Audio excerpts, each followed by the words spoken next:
Okay, so welcome everybody to this MarSocSci webinar series. Thank you all very much for joining us. For those of you that are new to the Marine Social Science Network, I'm Emma McKinley. I'm the chair of the Marine Social Science Network, and I'm a research fellow at Cardiff University.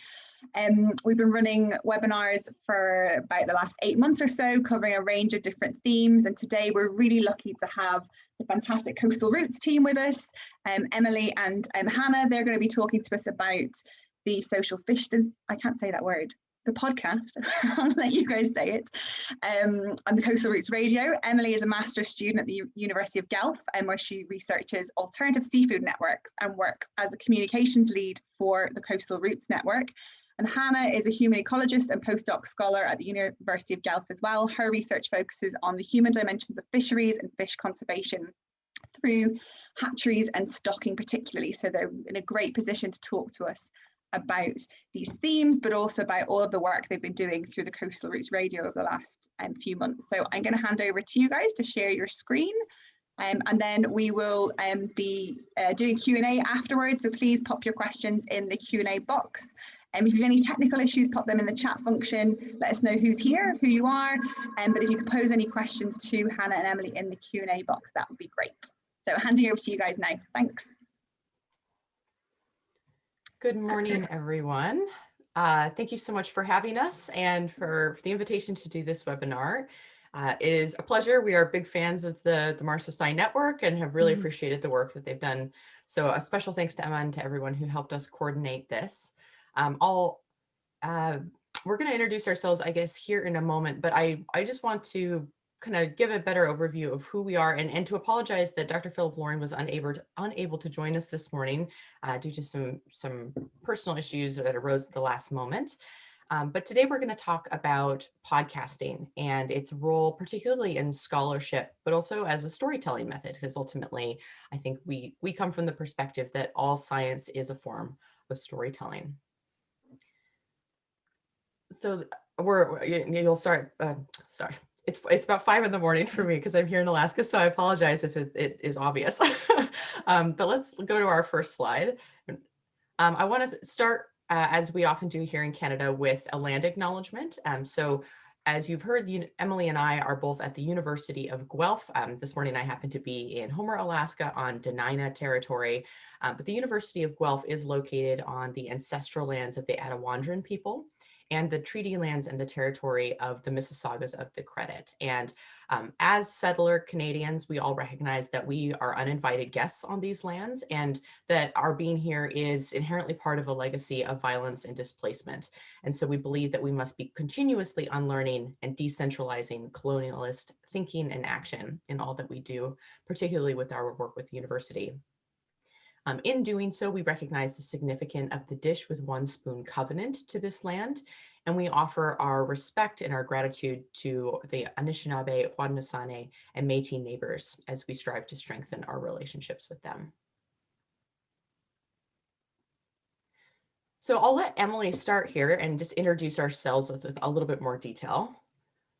Sure, yeah. So my name's Emily. I'm a master's student at the University of Guelph, working with Phil in the Coastal Routes Lab. My research is primarily looking at alternative seafood networks and sort of direct marketing models in small scale fisheries. And I'm probably biased, but I think I'm having the coolest master's student experience ever, due in no small part to being part of this podcast production. And my name is Hannah Harrison, and I am a postdoc here at the University of Guelph working with Phil Loring. Phil and I have worked together for about 10 years. Phil is a associate professor at the University of Guelph in the Department of Geography, Environment, and Geomatics, which is where kind of all of our home department there. And he is also a chair at the Aral Food Institute, which is a pretty important partner to the podcast here. My research has kind of bounced me around a little bit. I actually am originally from Alaska and did my PhD at the Norwegian University of Life Sciences near Oslo. And during that time, I became very interested. I've always been a fisheries person, fisheries social scientist, and was able to make the transition into looking at stocking and hatcheries in Norway, Wales, and Germany during that time. And now my research has brought me here to Ontario, where I work still on hatchery issues in Ontario and in the Gulf of Alaska, and more recently have become quite interested in commercial fisheries and the human dimensions of fisheries on the Great Lakes. So we all kind of bring these different backgrounds, and I will say that that has been extremely helpful, really critical to the production of this podcast. Let's go to our next slide. So I want to start everyone off with a kind of brief background on podcasting. So podcasts really kind of took off in the early to mid 2000s, and science podcasting in particular, I think, has some really cool applications and has really been used in a way that maybe isn't fully appreciated. So science podcasting, I think, by and large, it's a form of science communication. And as we all know, that actually can be a very challenging step in any science program, in any research program. And there is a really cool study by McKinsey in 2019 that looked at over 900 science-themed podcasts, and so, science-themed being quite broad.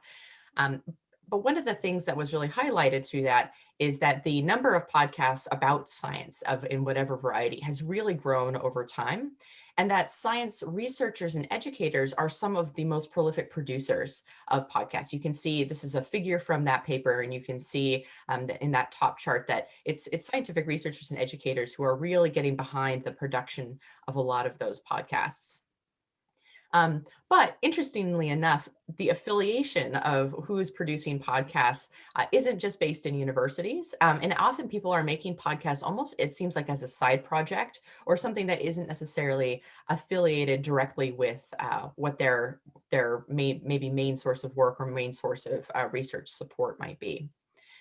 I think one thing that's been interesting to us about the podcast, and perhaps unexpected, is how much more accessible it has made our research to a much larger audience. And we'll talk a little bit about this later, but we actually started the podcast in part because it was part of a funding proposal we'd put together, and we didn't really intend it to be about research. We really wanted to focus on stories and elevating storytelling as part of our work.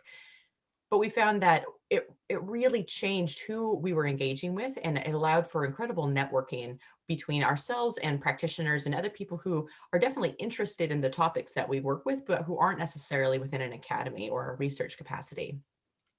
And I think one of the things we've also seen in science podcasting as it's developed is that a lot of the hosts, a lot of the people producing these podcasts are early career, and it's really democratizing knowledge production, science communication. It removes the barriers that are often present for young, racialized people who are otherwise often not included in the kind of who you think of in science, or who really has the voice or the microphone, so to speak, in science. And that is, I think, probably in large part because it's very easy to make a podcast in its essence. To make a great podcast may be a little bit more challenging, but it's more or less free. Any microphone, any computer or phone, the software, you can use Audacity and other free versions of software, and it really lets anyone put their voice out there. And that human voice, I think, is so critical to why people listen, to why people are engaging with podcasts in ways to learn about science. So in the realm of science, I think it's really come a long way. And I think in scholarship, we're seeing kind of a second wave of what podcasting can be. And so I want to give you a few examples here of what that looks like. And when I say in scholarship, I really mean people who are using research not just as a way to talk about people who are using podcasting not just as a way to talk about research or to share the message of what they're doing, but who are also using podcasts as part of that research process in some capacity. And I'll give you some examples here. So Dr. Hannah McGregor at Simon Fraser University is the leader and really an incredible innovator around podcasting and developing peer review for podcasting. And she has co-founded the Amplify Podcast Network. Strongly recommend you go check it out. They have, I think, quite a lot of material up now. She started a couple of different podcasts earlier in her career and found that they weren't just an opportunity to talk about whatever her topics were, whatever her interests were much more than that. It was really an analysis, a synthesis of all of these different very scholarly pursuits taking place through the medium of a podcast around the topics, the topics that she had selected. And through that, she is now working with her team to develop this peer review process. And I think that's really remarkable because it gives this level of rigor to podcasting and to what we're able to do and say, but it also helps us analyze what is the purpose of this kind of storytelling medium. What is the impact of hearing of research through a medium like podcast and having that intimacy of the human voice as opposed to just reading text, and how does that change things? So that's some really, I think, fantastic work that's on the forefront I want to highlight. Here at Coastal Roots Radio, we've also been able to use podcasting as scholarship. And I think no one is more surprised about this than us. This was not, I think, part of the original plan, but we were able to, this paper came out, oh gosh, last month now. And this was a project between our podcasting team and Dr. Joshua Stoll at the University of Maine, who's a close partner of ours on Coastal Roots. And we found that as we were making the podcast, the Social FISHtancing podcast, and Emily's going to talk a little bit more about the podcast itself here shortly. But as we were making the Social FISHtancing podcast, the interviews that we were conducting for the podcast were actually building this really fantastic year-long database, so to speak, of really rich qualitative interviews. And we were able to then draw on that because we had the compendium of interviews, but also because we had gone through them in such detail in putting that podcast together. And that process unto itself had really acted as that first step of analysis in engaging with transcriptions or engaging with tape and being able to look through them and find those key themes. And so in doing that, we had that knowledge and we're able to then bring all of that podcasting material into our paper here. In addition to some other methods that we used. The other thing I'd highlight here is that you see the podcast team and Josh as co-authors here, but everyone else on this paper is a fisheries practitioner. And for almost, actually by and large, the entire group here, we met through the podcast. We developed our relationships with them through that process of interviewing week after week after week, which is kind of the approach that we originally took with the podcast. So it really creates the sense of community, this strong working relationship, this kind of intimacy in knowledge sharing between each other, as well as this really rich data set that we were able to draw on. And I'm happy to answer more questions about that later, including about the ethics, because that was a tricky thing that we had to really think through before we were able to bring all of those interviews in. The last thing I'll highlight here is that we're now, having used the podcast as part of our methods and our approach, we are actually now looking at trying to evaluate the podcast against other environmental and kind of sustainability themed podcasts. And so Michael Cox at Dartmouth University is co-leading with our team and with a number of other podcasting teams, a qualitative comparative analysis where each podcasting team has answered a series of prompts about their podcast and why they run it, how it's come to be, the reception it's had, et cetera. And we'll be looking at those and trying to find, what makes a scholarly focused podcast that isn't just science communication, but is really trying to dig into research. What makes them work? What's challenging about that? And hopefully we'll be able to release some material that really allows other people who are interested in this medium engage with it and be a bit more prepared than we were in going into it.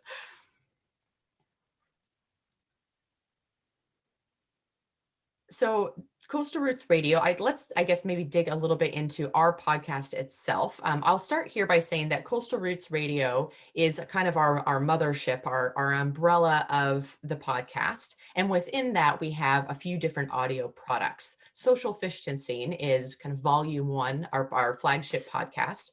But we also produce something called pubcasts, which are annotated and abridged audio recordings of peer-reviewed research, so kind of like an audio book of an article, excuse me.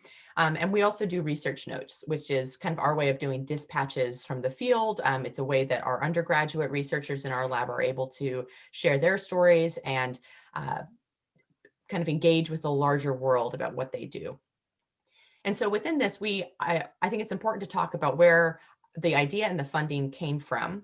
So Phil, who is the PI on the Coastal Roots project, when he was originally writing that grant to the Social Sciences and Humanities Research Council here in Canada, which is one of our governmental, our federal funding institutes for social science.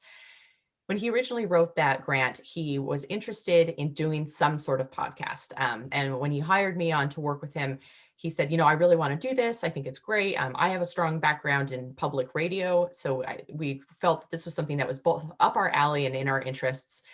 But we really didn't have a topic. And we thought, and we were like, oh, well, what could we make it about?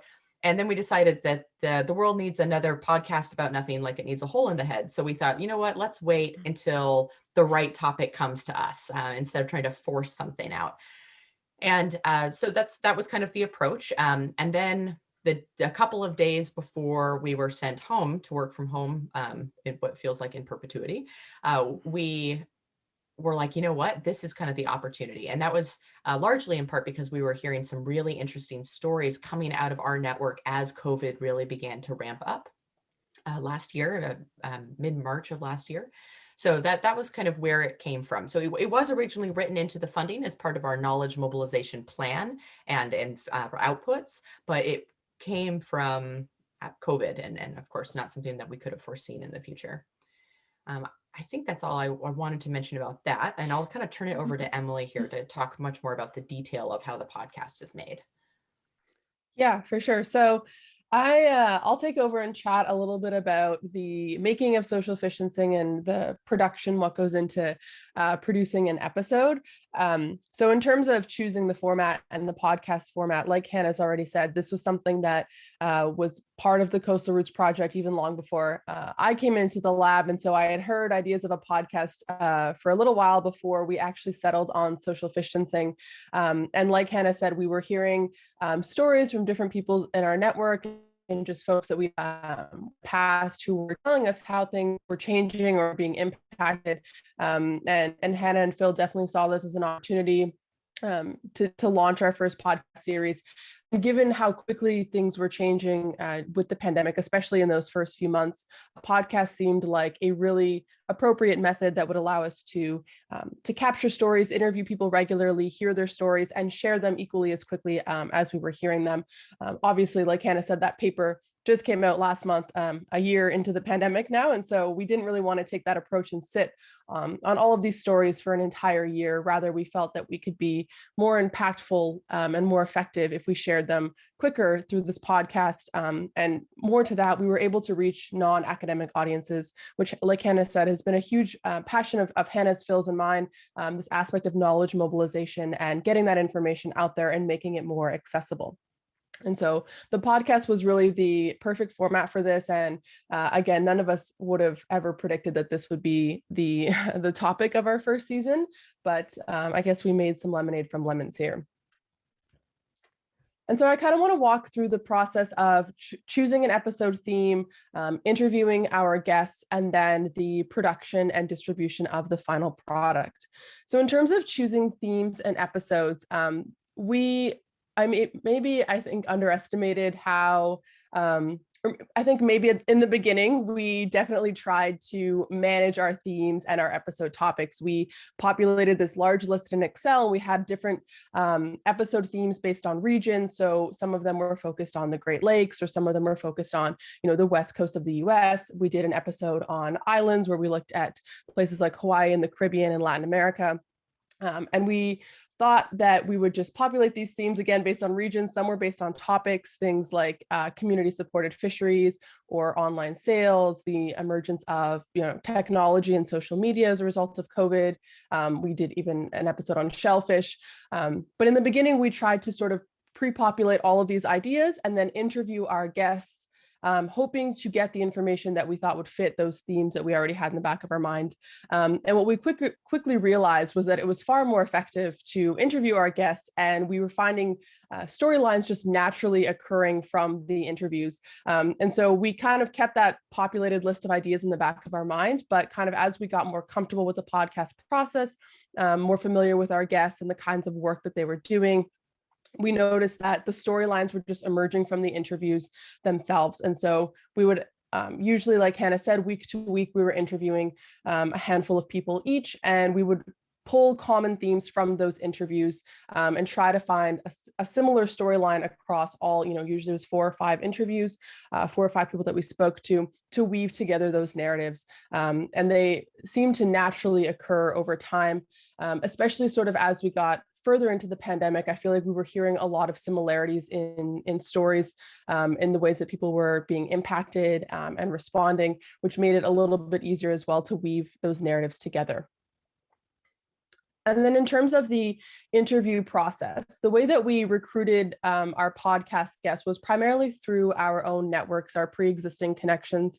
So like Hannah mentioned, we work closely with Dr. Joshua Stoll at the University of Maine, who's also the co-founder of the Local Catch Network. And this was sort of our initial area to pull participants from. And we really focused on, in the beginning, those smaller scale operators who were doing these sort of direct to consumer models within the Local Catch Network.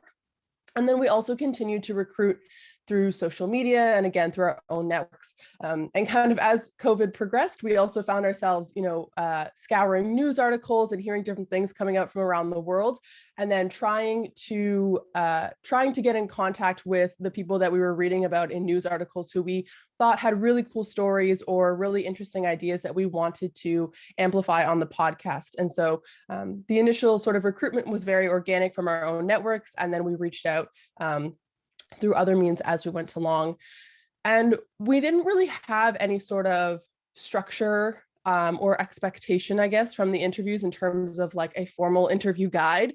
I think we did sort of craft a 5 or 6 question rough interview guide for our first few interviews, which was probably helpful to getting started. But I think as the podcast kind of progressed and as we got more familiar with our guests, we kind of just let the conversations flow naturally. And I think that's another important thing to highlight about the way that we interviewed, was that we revisited with our same podcast guests. In the beginning, like Hannah said, it was week after week. And so we would speak to the same person for about 30 minutes every week or every other week during the first few months of the pandemic. And then as we noticed, as we were hearing fewer updates, we started to give more time in between those interviews, but we were definitely revisiting our interviewees. So there was no really set formal interview guide. It was more of a let the conversation flow naturally and let our guests kind of lead the story and lead the narrative. And then in terms of production and distribution, I will skip over the production bit really quickly and just jump to the distribution and let Hannah speak more to the production, because that is more of Phil's area of expertise. But in terms of distribution, once we had a final podcast episode, again, we didn't have any formal distribution or marketing plan. We just relied on our own channels and using our own social media networks to promote the podcast. So whenever an episode was done, we would share it with our own network within Coastal Roots. We would share it with the Local Catch Network. We would, of course, share it with all of our podcast guests. And then we really relied on social media to continue to circulate it further. And quite a few of our episodes were picked up by different media and news outlets, which was definitely helpful for getting more eyes on the podcast and something we really appreciated. But the distribution was definitely nothing fancy. It was mostly us tweeting about our podcasts constantly. But Hannah, I'll give it back over to you to talk more about the production aspect a little bit. Yes, for those of you who follow us on Twitter, my apologies for how many times you've had to hear about podcast episodes.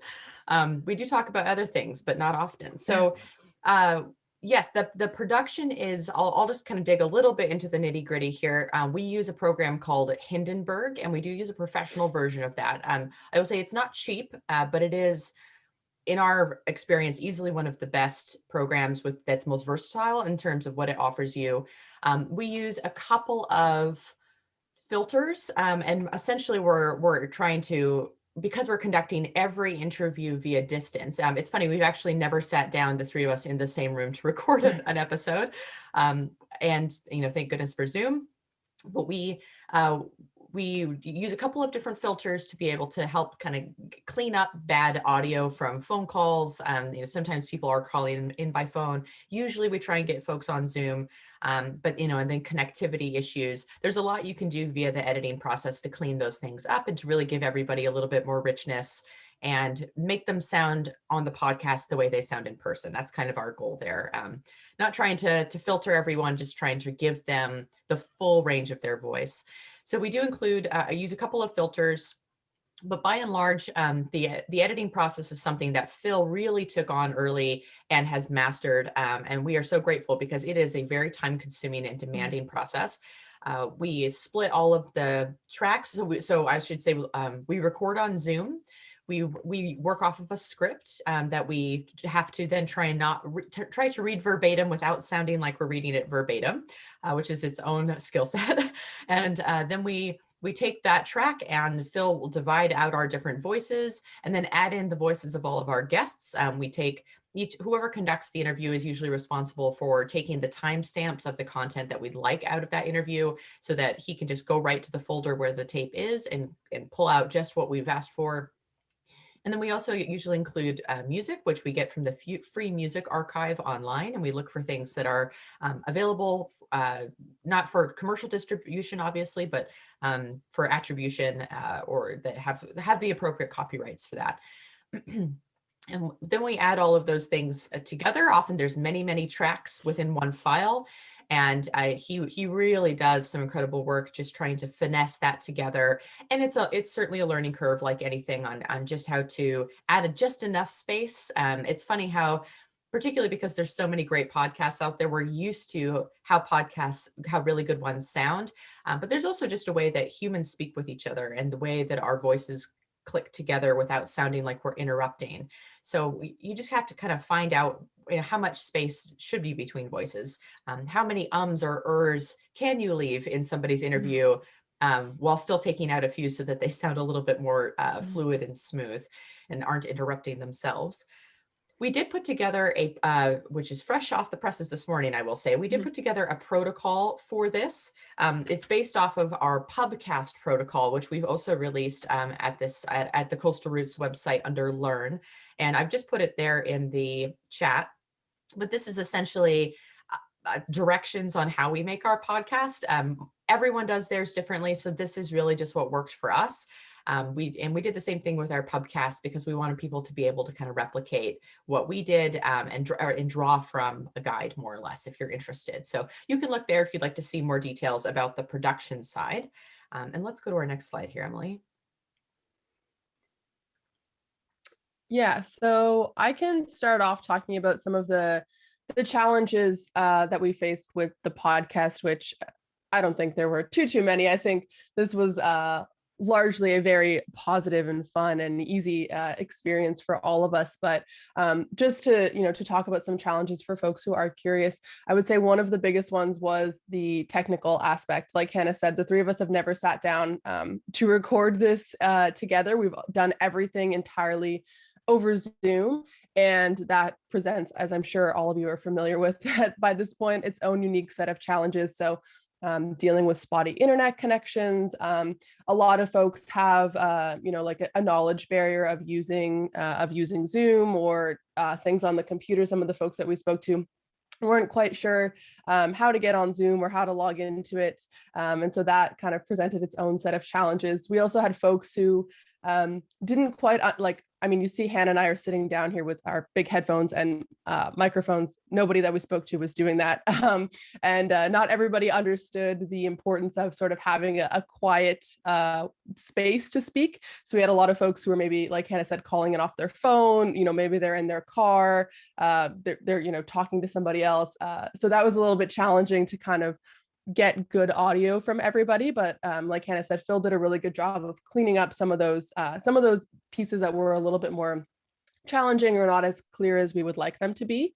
And then I would say sort of the last difficulty or challenge was scheduling with people and getting people to actually be able to sit down with us. Like I said before, we were striving to chat with people once a week, and that is a fairly large commitment, especially the timing of our podcast at certain points overlined with various fishing seasons, and so people weren't always available. They were usually sometimes out fishing, and then given the gravity of a global pandemic, that also added another challenge of being available and ready to talk. And so just, being able to pin folks down was a little bit of a challenge and just required a lot of flexibility on our part, which I would say the three of us were more than happy to do because we really and wanted to speak with folks and hear their stories. And so that was definitely well worth all of the back and forth email tag.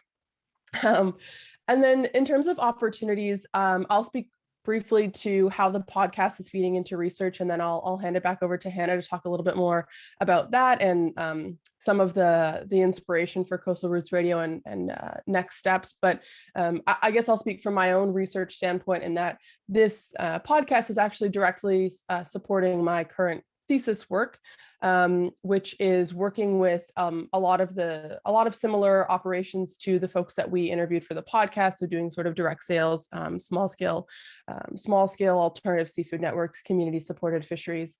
And so I would say that as a master's student, this prepared me immensely for the interview process. I feel like if I did not have the podcast, I don't think I would be nearly as good of an interviewer as I am today. So I feel like the podcast was really, I say this all the time, that I was thrown into the deep end. I had no knowledge of a podcast, no knowledge of how to interview people. And I just kind of had to figure it out. And while that was a little bit daunting at first, I feel like, again, it really prepared me for academic interviewing and to follow up with these folks a year later. So a lot of the people that we spoke to are also willing to speak to me for my research, which is quite lovely. And I feel like also, again, helped me for my thesis research because I'd already been able to establish a relationship with these people, have a connection, have some background information. And so I felt a little bit more prepared for our interviews for my thesis. And so I guess Hannah touched on the ethics bit a little bit being a potential challenge in terms of using the same interviews for the podcast for a thesis project or even for the paper that we produced. But I think it was a little bit less of a challenge than we anticipated, in that most people were more than happy to have more than one opportunity to share their stories and have their voices heard. So that was really nice for all of us, and especially for my thesis research. Yeah, I'll say that anyone who works in fisheries, interviewing fishing people, is probably familiar with that phenomenon of at least certainly in the fisheries that we've worked with here in North America, but also my experiences in Europe, that you go and say, don't worry, this is the consent form, your name will never be used. And they're like, put my name right on the front of it. And they just can't wait to have that story out there, and they want their name on it. And funnily enough, the podcast actually kind of gave the outlet for that, where people could stand behind their stories and who they were. In the case of this podcast, the business that they were working with, all of that finally got to come to light in a way that it doesn't get to do in research, where you're working in a confidential system, you're anonymizing things. And that was, I think, really rewarding. And Emily mentioned earlier that the speed of what you can do with your interviews when you're using them in a podcast, as opposed to waiting until you've collected your compendium and now you're starting to do the analysis and then you start to publish the paper, that as many people are aware, that process takes so long, particularly with qualitative work, I feel. And the podcast really let us put those things out there right away, more or less. I mean, we could do an interview and have it on the air the next day if we were particularly fast that week, which we are often not. But that, I think that really, I've yet to come up with a great way to say this, even though I've tried a number of times now, but the relationship that lets you build, because they are trusting you with that story because it has their name on it, because it's their voice. That's really different in our experience than the anonymizing and the kind of putting people behind sometimes the dry or bareness of text. And in a quotation in a paper. Not to say that isn't rich in its own way, but it really changed that relationship for me. And having, I'm a qualitative specialist, and so having written papers for 10 years that really depended on the text side, this was just a very different and to me very rewarding experience to be able to do that. The other thing I'll add here is maybe to go into the ethics a little bit. So when we have people on the podcast, we have them sign a podcast release form. It's a one-pager. It just says, here's what we're going to do with your interview. You understand that your actual name, et cetera, will be featured on this podcast, which is released here, affiliated with the university. And everyone was quite comfortable with that. That was a pretty easy thing to do. Very standard, I feel, for media releases. When we thought that we then wanted to use many of those same interviews for the research project that had gone through an ethics review with the university, we put in an amendment, I believe, to our research ethics board here at the University of Guelph. And we said, we want to use these same interviews. However, there is inevitably, they cannot be fully anonymous because some of these quotations have been on the air with a name associated with them. And we can't make people unhear that, nor do we want to. So how do we navigate that? And so what we arrived at with our ethics board was that we needed to have people sign a proper consent form to participate in the research. And in that form, we really needed to emphasize that we could no longer guarantee their anonymity, and that there was a chance, though probably slim, that if we used a quotation in or featured a quotation in the paper that also happened to be something that was said on air, there is a possibility that someone could cross-reference those things and know who said it.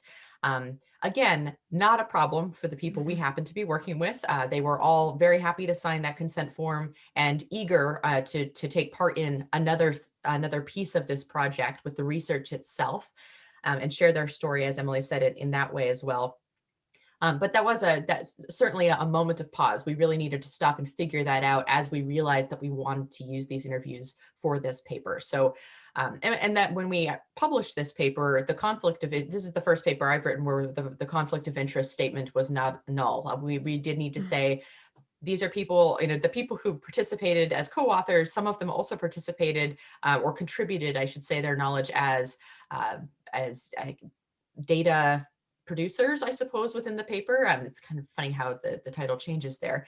But it was no longer this really cut and dry researcher and non-researcher relationship, due in part to the podcast, due in part to the nature of the co-authorship, and that we really were trying to publish together with a community. And that's perhaps a bit off to the side of this conversation, but certainly some things to consider for people who are interested in using podcasting as part of their data collection, as a method, so to speak. I think the other things that we'll touch on, perhaps we'll go to our next slide. Mm-hmm. I think we have, yes. So here I'll talk just about some of the successes of the podcast.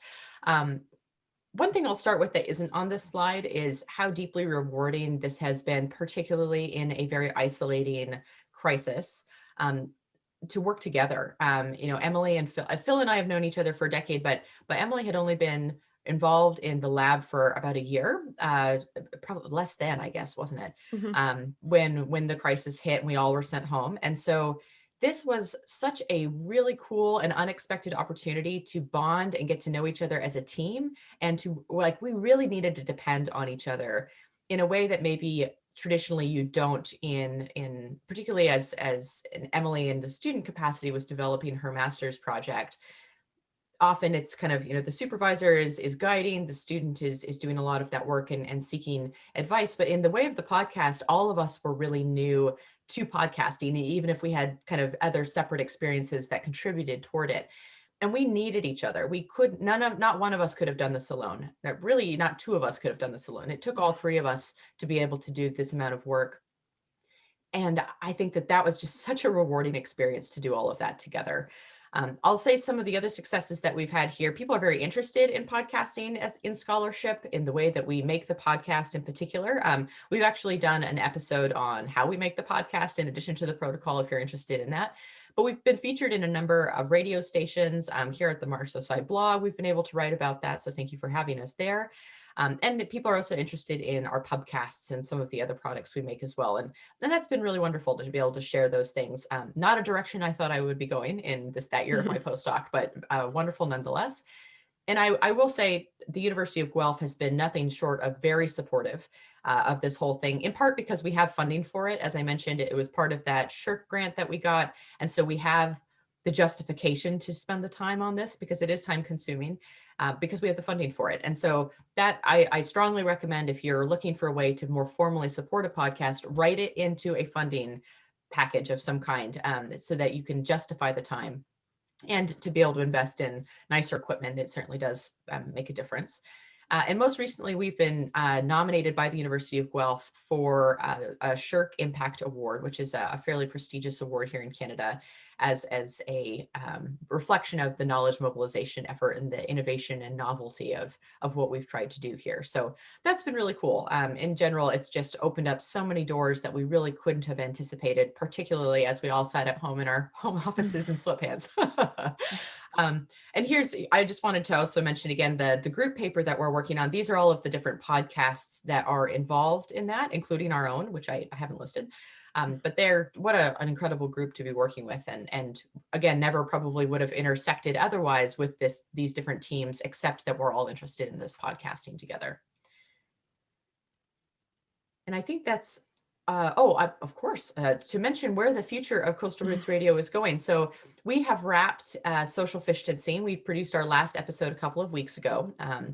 It was a bit of a sad moment, I have to say. But fortunately, the Coastal Roots Network, which is much larger than just our lab, of course, has very eagerly started to take this over. So Dr. Sandra Eager and master's student Jackie Bowman, who are both at Memorial University, are taking over to create kind of volume 2 of Coastal Roots Radio, which is called Coastal Connections, Stories from the Atlantic. And they do have a teaser up on our website, which you can go listen to. And I think this is going to be a really amazing series. They're focusing on stories of success and innovation and things that are working in coastal communities around Atlantic Canada. So I think that's kind of the uplifting stories that we all need right now. And they've just really jumped in with both feet, and the teaser that they produced was so good. They apparently don't face the learning curve that we faced, because wow, it was just immediately such high production value, so compelling. I'm thrilled with what they're going to do with this. So this is kind of us recording our last episode and handing it over to that team. And I'll just kind of highlight again. You can ignore the coming soon because it came out this morning, but these are the pubcast and podcast protocols. If you're interested in digging those up, they're on our website. I did link one of them here. And then do stay tuned for that comparative analysis papers. I think that will be a really neat way to learn more about what podcasting is doing in certainly the scholarly community around environmental science and sustainability. So that is all we have for you. I realize we talked a little bit longer than most folks do with webinars, which is par for the course for me, I have to say. So if you have questions, we are so happy to answer them. But otherwise, please do find us here. And we can also put our personal Twitter in the chat for you. But we really love to engage with folks online. So do please come look us up. Thank you guys so much. That was so interesting. I think some of the comments that you made about knowledge production and, particularly as we're living in this really strange digital online world, like creating those networks. And I think, Emily, the comments you made about building relationships, I wrote that down really early on in the session, that it must have been so valuable in creating a much more intimate relationship than with somebody that you only speak to once and that's it. So I think there must have been so much kind of depth of understanding and insight that you'll have gathered through doing the podcast. And I hadn't realized that you had kind of shifted away from it being a podcast to being something that you were actually using as a research piece as well. I think that's a fascinating conversation to have, and definitely something that I think will probably happen more and more. I think the points on funding are really important. I kind of noted that down as well, that I was like, I wonder how supportive people are, if you haven't written that in already, what that would look like as well. I must also say thank you both, in case I forget later, thank you to you both, because it is quite early for you, particularly for Hannah. So we express our gratitude for you being here. But if anybody has any questions, please feel free to pop them in the Q&A box or in the chat box. I'll keep an eye on both. I will try my best to put the links for the protocols in alongside the recordings, if you want to go back and rewatch any of this, and they'll also be connected to the recording on the MarSocSci website as well. Any of the papers that I mentioned, and we'll keep an eye out for that comparison as well. I have a question. I've written it down a while ago. Yeah, so I guess my question, my thoughts were, will the success of the podcast kind of help you think about more different ways of engaging with your stakeholders and with your network, particularly as we're still in this kind of way of working from home? I know you've said that you've you've handed over the baton somewhat, but has it made you think a bit differently about how you can engage with people and I guess increase the equity and access of knowledge and of science information through this kind of process? I can go to either of you or both of you. Yeah. Well, maybe I'll start there. Yes, it is amazing to me how much having this podcast in our repertoire has completely changed my view of what research is and when it's done. That it is not finished until you have told that story in a way that is useful and meaningful to the people who are in it. In my view, and obviously that's kind of a personal opinion, but I think before I really saw knowledge mobilization as, what the funders want, and it's a piece that of course we should all try to do, but it was never the priority when I had so many other things in a project to worry about.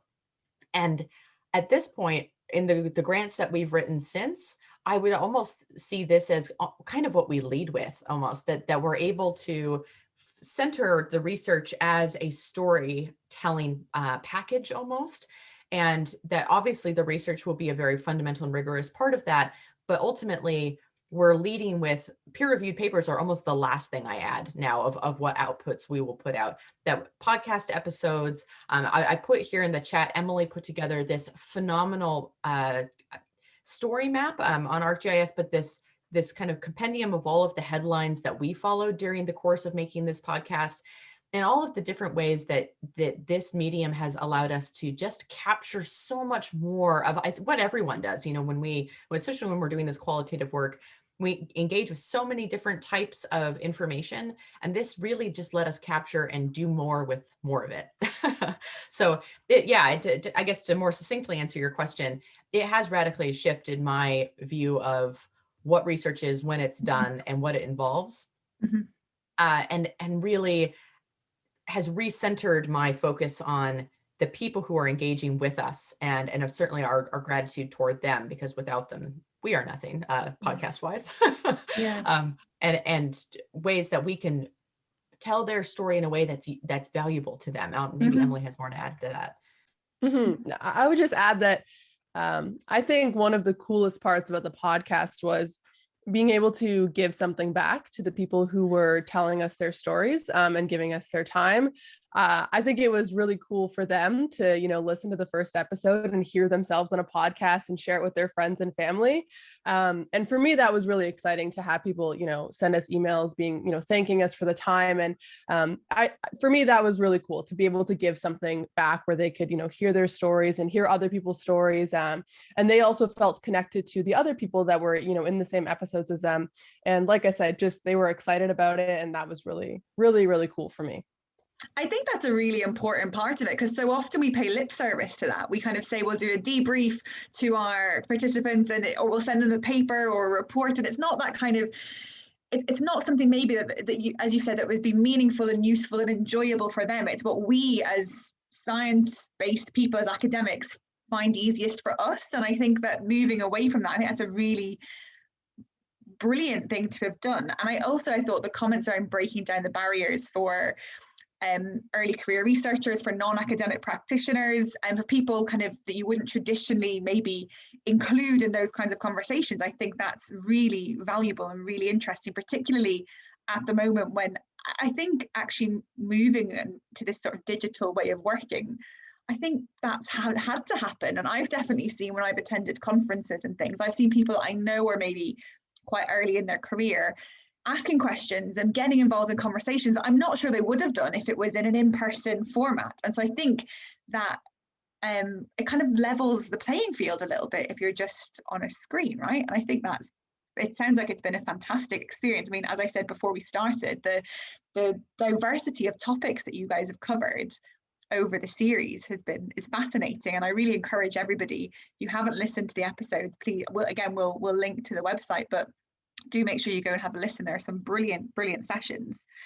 I'm just going to do a quick check before. I do see a very interesting question in the chat. Yeah, just going to check, yeah. So just in case anybody's not looking at the question in the chat, I'm going to just, so it's from Lara, who said, have you had to or thought of how you might deal with any content that might produce backlash? So for example, a critical look at a particular fishery or company. And what mitigation strategies could there be in place, or how could controversial content be evaluated for appropriateness? Which is a really great question.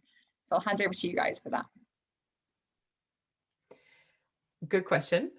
So I think we were fortunate in this podcast series that we did not run into anyone who was like, why'd you put that on the radio? We definitely had interviews where people said, this is off the record. And so just like with any research, interview-based research, you're of course being trusted to act ethically and to not share things that were not meant to be shared with the public audience. I think that so one thing about the podcasting that is different from research is that we are not obligated to share every little detail. It's a storytelling exercise, ultimately, at its core. So we are there to, as we like to tell people when especially those who are nervous about the podcast, being like, what are you going to do with this? What's your angle? We said, ultimately our goal was to follow the impacts of the COVID-19 pandemic on small scale fisheries. Perhaps we should have led with that piece of information, but and in particular, people who are doing direct marketing, because as I said early on in the pandemic, we started to hear, wow, I'm a small scale producer. I sell directly to a farmer's market or what have you. My demand is through the roof. I cannot keep up this is wild. And we said, that's the story we want to follow. As Emily mentioned, there were a handful of folks we checked in with at first weekly and then kind of slowly moving to monthly over the last year. And in that, our goal wasn't to do a big expose about any particular topic. We're not journalists. That's not really our goal. We wanted to be able to follow these stories. And in the interviews, we're certainly diving into much more controversial things. What we share with the podcast, we told people we are wanting to help you tell your own story as best as you can. When we edit or select content for the podcast episodes, that's our goal, not to gotcha at any particular moment. So I think that really helped, that was kind of the goal anyway. Some people might say maybe that's a little soft, but that's, does the world need more people trying to be out there? I won't say accusing people of things, but trying to play gotcha. Like the small scale fishermen, there are plenty of critiques and criticisms out there of every fishery. I think many of us have seen that recently with Seaspiracy's release. That wasn't our goal was to help tell the story that you wouldn't hear unless you knew that fisherman. So that helped a lot. Emily did have an experience with an interview she did with a person who worked for a conservation group who had some comments after we'd released the podcast that episode that we didn't know about in advance. I don't know if you want to share that story, Emily. Yeah. I was actually going to say that I want to backtrack before I forget this, because you mentioned the direct marketing. And I would say that the one episode that comes to mind where maybe we did share a little bit more of like a critical lens, I wouldn't say it's controversial by any means, was the episode about community supported fisheries, where I think all of us are proponents of CSFs, and we spoke to somebody who didn't necessarily share that same opinion and had some critiques of the model. Approaching that episode was actually a little bit interesting because we didn't want to upset the people that we were interviewing regularly who participate in CSFs, and we didn't want it to appear as though we were putting all of their like words about how great CSFs are and the successes they were having in the same episode with this person who was critiquing the model, not saying anything negative per se, but just sharing honest critiques. And that I think was a little bit interesting about like, what, how do we do this in a way that is critical, and just, I guess it's more of telling a story than picking a side. But yeah, that was the first thing that came to mind about this like sort of addressing controversy thing. And then, I think we had somebody just follow up, I don't know, with some like changes to the podcast episode that we just kind of made afterwards. Nothing too crazy, I would say, has happened as a result, but Yeah, I think that the people who were most like, ooh, maybe can we rephrase that? What Mhm. were folks who had media teams, who worked Ah, for a large enough organization that they had a PR team or somebody who, for whatever reason, we never got the message that they needed to hear it first, and then it would go on the air, and we wouldn't find out until a few weeks afterwards. It's like, Yeah. oh, we kind of wish we'd said that differently, but it was such minor changes that I really don't. In the end, it was quite negligible, and we were happy to just re-record a little section and re-release the episode. okay. That's the great thing about it all being online and so easy to access, is it's really easy to fix things like that. Um, I will say, I think one of the keys to avoiding backlash is that you are telling a story about a topic and you are using voices to help share the story of that topic. Those voices, the story does belong to them. But if you are, I think, clever in how you craft things, then just like in an argument, you don't want to argue about the person, you want to argue about the thing that you disagree on, right? So, for example, in the episode about the Yukon, ripe for argument. The fisheries issues between the Yukon territory and the Alaskan side of that border and the Yukon River, plenty of controversy there to talk on, but that wasn't really the focus of the episode, nor was it really the essence of the problem. People are arguing about it, but is that really the thing that we need to focus on to help an audience understand the challenges of that fishery system and what people are doing to try and address them? So that, I think that also really helped, just realizing that no one benefits by just airing laundry. Everyone, even if they heard someone else on their episode and they were like, I really disagree with that person, but I know that what they said is at least in the good faith of what they think, then we found that no one really had an issue with that. And I realized that that's not the impression you get online on what these things might be like. But I also think that it's because people had a relationship with us, and nobody wants to be a jerk to someone that they know. Hopefully nobody wants to be a jerk to someone they know. So maybe that helped as well. It's a great question, and definitely something we were cognizant of throughout. Yeah, I think I thought when that question was asked about the difficulty, I guess, of managing the relationships and the importance then of managing and maintaining those relationships, because they've become part of your network and they've been, like you said, you've used the word trust quite a lot. That's so crucial in something like this.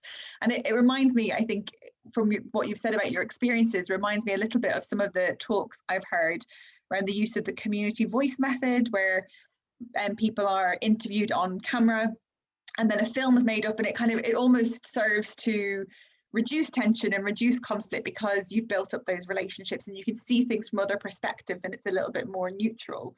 I think that's really interesting. And we're at the hour, but I have one final question, if that's okay, before we finish up, unless anybody in the audience has a question.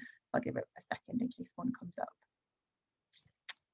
I'm always, just while we're waiting, I'm always really interested in how we can use this kind of qualitative, really insightful, important information to help us design and deliver and implement better, more effective policy and decision making for our coasts and oceans.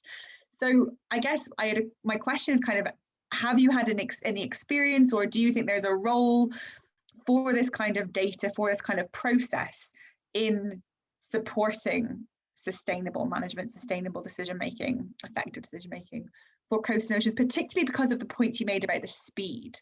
So that's one of the issues that comes up all of the time, is the time lag between research and policy, and the fact that the mismatched timeframes. And so yeah, I wondered about that and what your thoughts might be on that. That's an excellent question. And I do think that there's something to be said there for the value of this. If for no other reason than,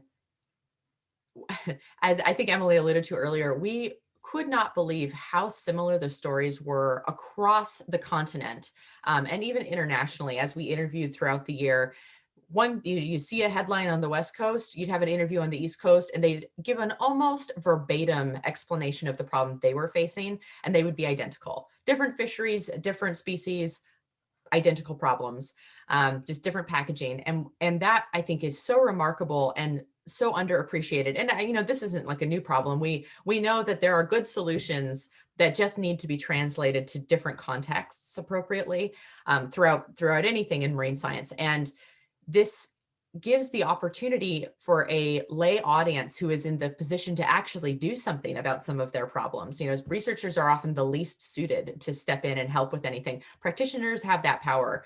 and well, hopefully have that power. And for them to hear a story about what's working somewhere else and be able to turn around and apply that is so powerful. And I'll give an example. Our episode on working waterfronts was quite powerful. We have featured a story of working waterfronts gentrification on Lake Erie. And in that, we interviewed Monique Coombs from the Maine Coast Fisheries Association. I'm saying Fishermen's Association in Maine. And she is just a powerhouse of information, of knowing everything about working waterfronts, and has done an incredible amount of really high value research in Maine's context on those issues. And the day after we aired that podcast, I got a call from the fishermen that we'd featured on Lake Erie, who said, wow, who was that woman? That was incredible. I'd really love to learn more about what they've done because it seems to work. And they just didn't know it was out there. And that is, we have that power as researchers to make those linkages. And the podcast is really just an incredible vehicle for that, because it's so accessible to so many audiences, and just frankly, much more interesting than reading another report. Emily, if you have anything to add to that. No, I don't think so. Yeah, no, that was great. I don't have anything else to add. I think that was a great response. Thank you so much. And I hadn't really thought of it from that kind of really practical on the ground. You know, when somebody sees an example of something that's been done really well at a community level, that they can just take that and go and use it. And the podcast, yeah, is such a great way of making that accessible to so many people. So yeah, fantastic. Thank you for that answer. So I'm very aware that it's early morning for you guys, and that I should let you get back to the rest of your days. But thank you both so much for joining us and for talking to us about the podcast and about your experiences. It's been really, really fascinating for me. For those who are watching, our next MarSocSci webinar will be on the 13th of May with Eski Britton, talking about her new book, and then we'll have a follow-up one in early June with the Canadian Ocean Literacy Coalition. So we've got some exciting speakers coming up over the next few weeks, so please keep an eye on the newsletter. The recording for today will be on YouTube in the next couple of days, and we'll obviously also go out with our newsletter this month, or well, no, next month. This month's already gone out. But again, just really thank you, Hannah, thank you, Emily, so much for your time this morning. And for all the work you've done on the podcast. It sounds like it's been a really rich and valuable experience, and I'm sure I'll be in touch to talk to you about it more. You've got some great comments coming in as well, so I'll there you go. Well, thank you so much for having us. This has been a pleasure, and a very rock star moment, because we are such fans of the network. So thank you so much. You're very welcome. Okay, well, we'll sign off now. Thank you both very much, and take care. Speak to you again soon. Thanks. Bye. Bye. Bye, everybody.